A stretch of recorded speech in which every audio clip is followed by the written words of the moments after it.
Сәлеметсіздер ме, тағдыр сыры арнасының құрметті тыңдармандары.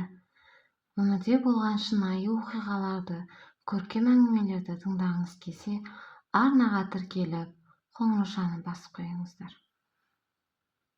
Таңғы сағат 7 шамасы еді.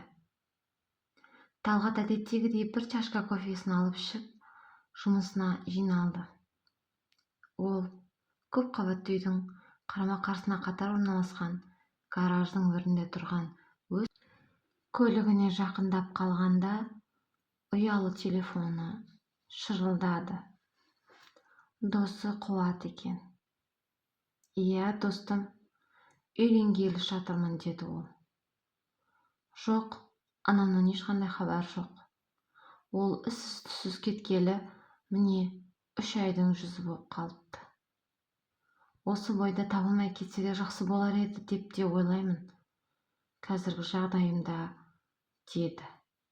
Ол досына қату дауыспен: «Ар жақтан, неге олай дейсің? Анаңды ізде, тап, үйленіп, қызыңды көрсет, жақында әже болатыныңды естірт, қуанып, бәлкім ішкенін қояр», деді. Досының сөзіне «Жоқ, керек емес. Осы күйеуін тауып алғалы мамам ішімдікке салынып, темекі шегіп, өзін құртты ғой. Менің қарындасымды да тыңдамады. Ақыры тек өзін дұрыстап жөнге келмеген соң үйден қуып шыққаным рас, жаңа күйеумен қосып. Енді мен үйленгелі жатырмын. Болашақ енем мектеп директоры. Атам да осы салада емес. Оларды анам үшін намыстанамын. Және олар да тойда ондай алқаш құдағиының тұрғанын қаламайды. Сонымен әзірге былай да былай шешімді іздемеймін», деп досымен сөзді аяқтап көлігін оталдырып жүріп кеткен.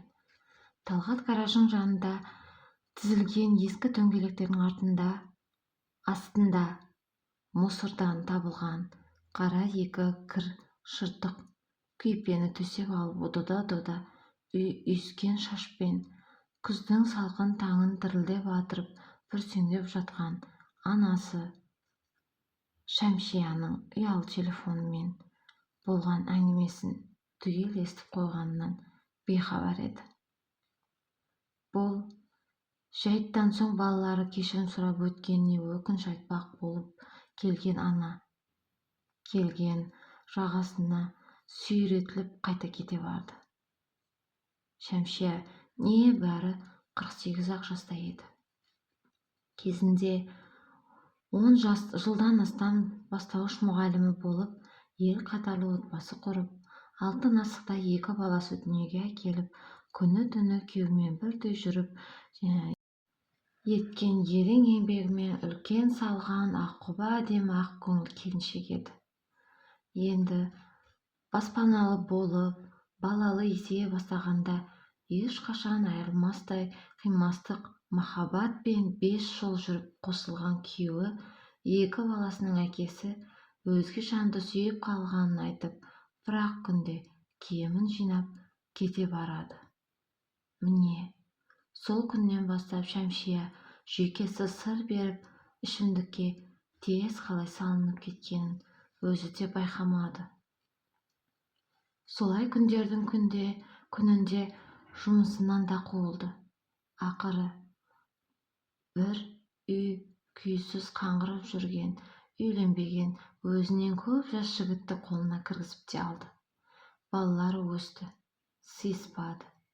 Шәмшия ешкімнің ақылын тыңдамай, күнделікті жаңа күйеуі мен үшеуін даңғырлатып музыка қоюды тоқтатпады. Содан анасының мұнша өрескел қылығына шыдай алмаған Талғат оларды бір күнде үйден қуып шықты. Қазір Талғаттың қарындасы Гүлсім Алматыда колледжде оқиды, жатақханада тұрады. Талғат үйленді. Тойда азын-аулақ адаммен өтті. Шәмшия бәрін сырттан көріп біліп жүрді. Немере келді дүниеге. Талғаттың келіншегі де, ата-енесі де бірде-бір рет күйеу баласына анаңды іздеп тап, ол қандай болса да Сенді дүниеге әкелген анаң ғой. Саған жамандық тілемейді. Немересін көріп, құшып, иіскеп, келінін көріп мейірленіп өзгерер, арағын қояр деп бір ауыз сөз, кеңес, ақыл айтпады. Уақыт өте берді. Күндердің бір күнінде Талғат жол апатына түсіп, қабырғасы сынып, ауруханада жатыр еді. Мұны естіген анасы қарап болсын, үстінде өте жұпыны, арақ аузы сасиды, қара, қою көздері шүңірейіп кеткен, шашы дерлік сұр түске боялған, жүзі әбден қураған. Әйелді аурухана ішіне кіргізбеді. Ол Талғаттың анасы екенін айтқан еді.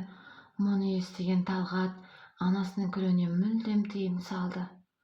Жанары жасқа толған Шәмшия сыртқа бір орындыққа жантая кетті. Сол кезде Талғаттың енесі күйеу баласына келіп халін біліп шығып, дәлізде бір танысымен сөйлесіп тұрған еді. Құдағиың танысын көзін кенет сыртқа, біздің ауылдың қызы Шәмшия ғой, Құдай сақтасын, не болып кеткен түрі? Басы тамаша қыз еді, әдемі еді. Кейіннен күйеу тастап кеткесін, содан алқаш жүргіш болып кетіпті деп естіп едік. О тоба, рас болып шықты-ау. Деп өзегін тартқан танысымен әңгімесін құлақ түре отырып, далада ұлына кіріп бауыр етіп баласының хәлін көзімен көруге зар болып отқан, қисайып жатқан құдағиына терезеден қадала қарап тұрып, Талғаттың енесі үнсіз қала берді. Кеш болды. Медбике келіп Талғатқа: анаңызды аямайсыз ба? Таңнан бері сыртта отыр. Екі көзі төрт болып. Сонша сіз кешіре алмастай қандай жазығы бар еді? Жазықты болған күннің өзінде анаңыз емес пе? Егер де сіздің өміріңіз анаңызға қымбат болмаса, осында келер ме еді? Жалпы қайын жұрт дерлік келіп кеткен соң Талғаттың анасының кіруіне рұқсат берілді. Оның халін көрген Шәмшия көз жасын көпке дейін тие алмады. Кешір мені, балам, мені қатты жазғырмаңдаршы. Өзімді бұл бір ауыз кешірім сұраумен аяқтай ала алмаймын. Дегенмен біз бірге болуымыз керек деді.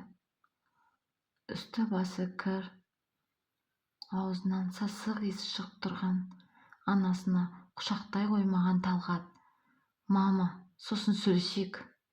Мен тәуір болайын. Мүмкін болса, жонып дұрыстап келсеңізші. Сізді дәл осы қалпыңызбен құдағиыңызбен қалай таныстырамын? Деген ұлының сөзіне мақұл болған ана әзірге ұлының амандығына риза болған қалпымен ауруханадан шығып кетті.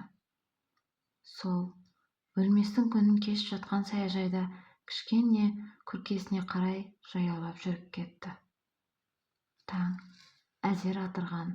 Шәмшия барынша ретке келіп, үстіне сұрғырт көйлек киіп, ұлына келе жатты. Аурухананың алдына келгенде скамейкада зар еңіреп отырған, құшағында сәбиі бар жас келіншектің көзі шалды. Ол Шәмшияның келіні мен немересі еді. Талғат таңға қарай мәңгілікке көз жұмған еді. Мен енеңмін, мен сенің енеңмін, сәбиіңнің әжесімін деген сөзді қайталаумен Шәмшия зарды ары қарай жағалап ала жөнелді.